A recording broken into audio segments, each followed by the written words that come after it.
You want to discuss rooms first, or do you want to discuss schedule? Let's go over the rooms. All right. Are you doing your rooms the normal way? Am I doing mine? How are you doing yours this time? Standard issue for me. I think getting kids with some with their familiar friends, others with unique combinations is key. Just really making them think about those interpersonal relationships. I think is very, very important. I know you. I'm a little different. Yeah. If I see someone if they request to be with someone, I usually don't put them with that person. I'm looking over my room list right now. I've got. Actually, I was pretty nice this time. I don't have any kids that I know. I have a couple quiet kids together. I usually put the quiet kids with a loud kid just to piss them off. I usually put, if I have two top kids, I'll usually put them right next to each other because I know they hate each other. Yeah, that's me. You do that? Yeah, so I have a big battle over number one. Who's your number? Who? A lot of loud talk at Top Gun last week about who's number one. Who are these people? Evan McPherson. Jonah. He had a great day yesterday. No one's been named top 12 yet. No one in this class. So inaugural top 12 series. You scored 8 right now. Total of 8. I'm going to name you the first top 12 now. Fair enough? Good enough? Good deal? Deal. Let's do it on the first side. Here we go. 1 pointer win. 1 pointer. One kick. Let's do this. 1 pointer. First guy in. Let's do this. Smash. Money. That's it. Yeah, you already got it though. Okay. Finish the job, bro. Roll the ball. Finish it off. Finish it off. Finish it off right, Evan.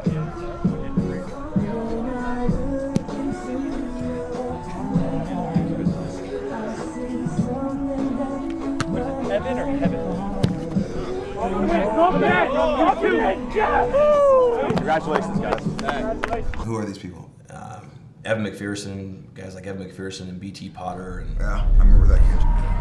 BT Potter, South Carolina, 2018. Head to the front.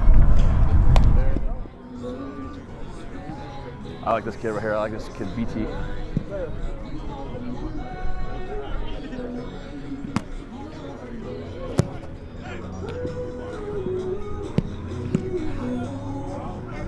Kicking is full of ups and downs. Yes. This is a down for you now. You're right. Yeah, struggling. But you started to adjust your tempo. That's the hard thing you can't do. Yeah. You got to stay in, stay positive. But you're junior off the ground. It just takes time, man. Yeah. Bryson's struggling too. It's the same thing. A lot of guys are. Yeah. So it's one of those things where Evan's smoking it right now. Yeah. He's gotten a groove and he's kicking confident. It'll come back for you. I know you can do it. I mean, obviously you've proven it to me you can do it. So kickoffs are. I mean, I'm still. Don't worry. I got your back. You gotta smash kickoffs though. So refocus, get those out of your head, and take it out over there. Be aggressive on those, okay? See Jeff Locke check in, the guy in the red. definitely group the top kids together. Okay. To make sure that the conversation in that room, a little bit of dead silence, because like you said, when they're that competitive, I wouldn't say they hate each other, but they're definitely out for the same spot. So, What if you have a kid that jumps out and just crushes it first day, would you move his room? can we do that? You can do whatever we want. We're in charge. We're on the shirt. Might be a good idea, actually. I have no problem doing it. Yeah. All right, schedule. Let's cut this out here. Done. I think it's very important on that first day, since we have a very limited amount of time, to get these kids to at least feel the pressure. Somehow, some way, right off the bat, is they got to feel the pressure. So we got to think about what we can do in an hour and a half time span where these kids are out there, and we give them enough opportunity to really feel some pressure. What we got. What about bringing them all together? Like, it doesn't have to be live. Just if you did like one kick, we were all 90 together, and if you did like one pressure kick, I did a couple pressure snaps. But I think if we bring all 90 together, it creates camaraderie somewhat. win pressure. Okay. And that way we can see who likes each other, who doesn't like each other. Yeah. And to me, I like to see personality. And if I see a long snapper just literally sitting there in the corner looking at the wall, that's going to be a telltale sign for me. But if I see a kid that's boisterous and going out there, Yeah, I mean, obviously we talked so much about the mental game and kind of analyzing at this camp with these top 12 selections, are they strong mentally? Is this a guy we can trust? So I think if we put them together and we kind of see, like you said, the personality there, it might be a good idea to go ahead and do that. Is it a competition, or is it more just get a rep in, see how you react, see if you make it, see if you miss it? I would like to be able to see, number one, if my kids get winded running on the damn field. Number two, I want to see how, if it's when it is that much pressure, how they snap under pressure. Yeah. Number three, it's a good way for you and for me to see which kickers I do like or do not like. If they miss it, who they blame. Okay. I mean, are they complaining All right, right so bad? Or we'll do that about probably midway through that day. absolutely. This is probably the most, I'm not going to call them cocky, but, Yes. but confident type kids I have, where they all really feel like they're number one. Okay. So a lot of calling out because I think they really want to. They're excited to get after somebody else. I mean, although one kick doesn't determine how good you really are, but I think it might determine a top 12 spot when it comes down to it, with so many guys being so close. Who Best of the are best the here. punters that you want me to yell at? Jay Kamara. 2-2. Eddie likes it. Chomp, chomp. 2-2. The cost get what they paid for. Great job, guys. Everybody, round of applause. Your champion is Jay Kamara.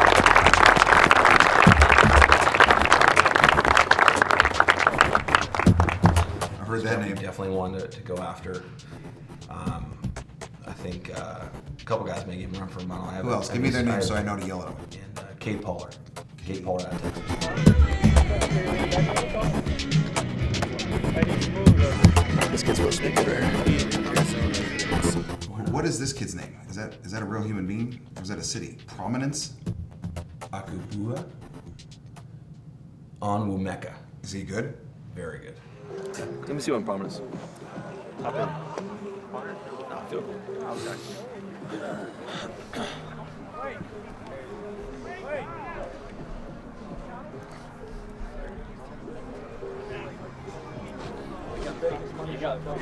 Watch your guys' heads.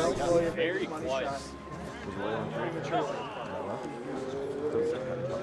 Be premature. There's one off of my favorite. Prominence, I want you to do another one. I think you're better than that. Do another one, Prominence. Prominence, I want to be honest. I'm considering you for a top 12 camp spot. But this isn't for that. But I'm considering it. But I'm gonna remember this kick when we look back at guys we're gonna select. Eddie really likes you.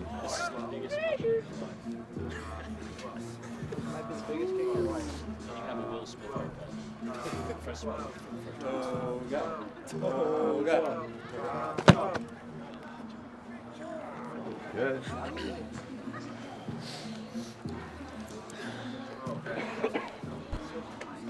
Yeah, it's really quiet. Come on. He's an absolute wild card, though. You know who I'm picking right off the bat? I'm picking Derek. Derek King. He's my Everyone favorite. loves Derek. All right, we got one. Any point, Derek, and you're through. Obi! You're the champ. I don't know what they see down there. They must be. I'm 40, I guess. I don't know what I'm seeing. Derek, any point, you win. You are the 2017 Vegas champ. Ooh, fake out. That wasn't faking me. I already knew. Made a big kick today from 50, almost the exact spot to make top 12. Probably one of the best kicks we've seen all day long. That's true. It's pretty good. I think you got it. Oh, reset. Oh, goodness. Icing. Oh. Did I make it? Woo. Woo. The kicks we remember, Derek Ing. Woo! You knew. Bishop Gorman High School is used to some big games. 1 point for the win. Grady! Yeah! Good job, man. Twice in one day, man. It's your weekend. Good stuff. Proud of you. I love Derek. I'm picking You know Quinn- why? I'm gonna pick Quinn You know Skinner. why I like him? Tell me why. Enlighten me. Because he doesn't act like a kicker. He's borderline smartass.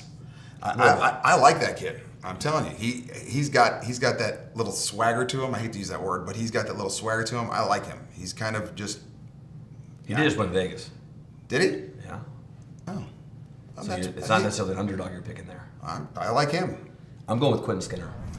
What? Follow through, Mad Dog. You got to finish here, Quentin. Boy. Everything you got. Everything you got. This is the #1 sophomore in the country right here. He benches 400 pounds. He's aimed this way. Okay. What just happened? I got a 6'5", dude. Left hip, Rubio zone, 6'5". 6'5". 6'5", right of the hip. Sophomore. I always pick him.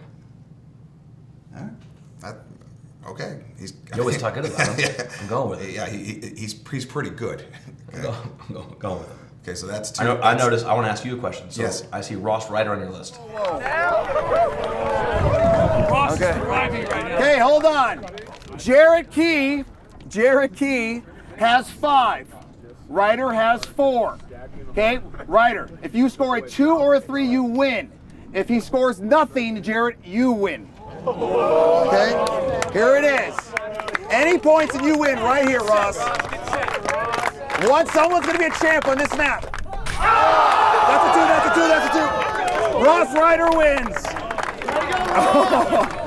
Congratulations, man. That's awesome. So proud of you, dude. That's awesome. Holy crap, you did it.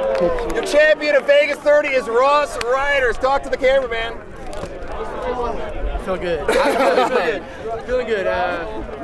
Thank God. That's all I can say is thank God. Good job, Ross Ryder. Thank you. Just came off U.S. Army All-American, and he was your dog. You thought he was going to get it. I would. So what are we going to do with him? You think he's going to be shattered because of that? Or will he dominate? I literally already spoke to Gibas about it earlier. I said he's one of the kids that I really, really, really want to see because 99% of the Rubio Long Snapping family would have bet money he was going to win. And I said he had 2 shots. He went against Shadley, and Shadley was just a juggernaut where I don't think anyone would have beat him at that point. And then he went against Carson Battles, and Battles beat him as well. And I said he was pretty damn emotionally crushed, which he should have been. Because, and even you said it, Ryder didn't win you like you were surprised because he wins everything. He literally wins all the time. Sure. And that's what I said. I go, I'm very interested to see how he handles himself because he's got the offer. He's already committed to Colorado State on full scholarship. But how is he going to be, pouting almost? Is he going to be emotional about it, or is he going to stick his chest out?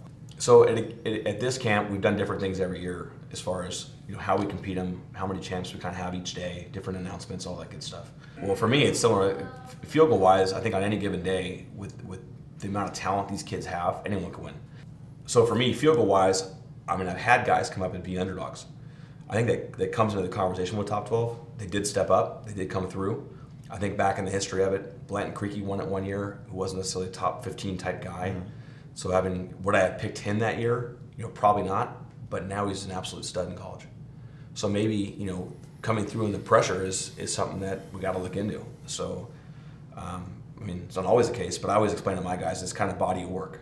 There is. Oh yeah, it is what led up to this. And then a kid can have potential too, like where he's just not hitting his groove right now, but he's headed there. All right, so back to schedule, because I want to get my head clear on this. So if we have only 2 hours in that final day, it's got to be all quality over quantity once again, because that many moving pieces. We know all these kids. It's going to be more, I think, about identifying what they can do in, when the pressure's on. When it's there. In the past, we've had more time, I think, and without the top 12 series, we've been able to maybe give them more kicks, but. This camp's not about that. We know these kids. I think we put them under pressure. Okay, so it's got to be quick stretch. You get rolling and you go. So what we want to do is do our stretch, get in their lines, get that done. You do your tests. I do my tests, and then you have your winners. I have my winners. We come back together, kind of celebrate that a little bit, kind of end camp on the field before we come back here, getting into our exit interviews. When we come back, if we do exit interviews, are we going to have a post top 12 meeting with the entire group? We're having them pack their bags. Got it. So that's done in the hotel here. So I think Samantha's out there, and she's handling essentially their travel plans. So those that don't make it, it's kind of like camp's over. You have that feeling of I understand that, but what So I'm that- saying so is, the sand handles if you are have pressure, that's 11 kickers that walk outside, and you've still got 38 kickers still They know, outside. you wanted to see exactly in that process how many spots are left. Okay, but So, are you going to tell Dylan Brady when you go out show no emotion, or you just say go out and do whatever the hell you want? No, you show emotion. You either walk out with a shirt, raise it up, or you walk out and go, it didn't happen for me, I didn't get it. Got it. So then they go and they walk towards the van. Sam takes care of them. It's kind of like, hey man, like didn't happen this year. It's tough. I'm getting nervous for them. You know, the guys that walk right, they stay and they stay around for the picture. I mean, I think it's got to be where we show the emotion of, you know, these guys are all Division I athletes. That's why they're here. Yeah, I agree. So they all know we have their backs. You know, the reality is that we're trying to teach them that kicking and punting snapping is not easy, and this is what a great opportunity. So sometimes it doesn't end always on a high. Some games you miss the game winner. So it's kind of like, you know. Oh, I get it. can't go out. I get it, Daddy. One of those things. We I make get it work it. harder. I'm picking up what you're putting down. All right, so we just got to go over some more details. I think the gist of it, though. I think That's pretty it. good with that. I'm good, man. We got it.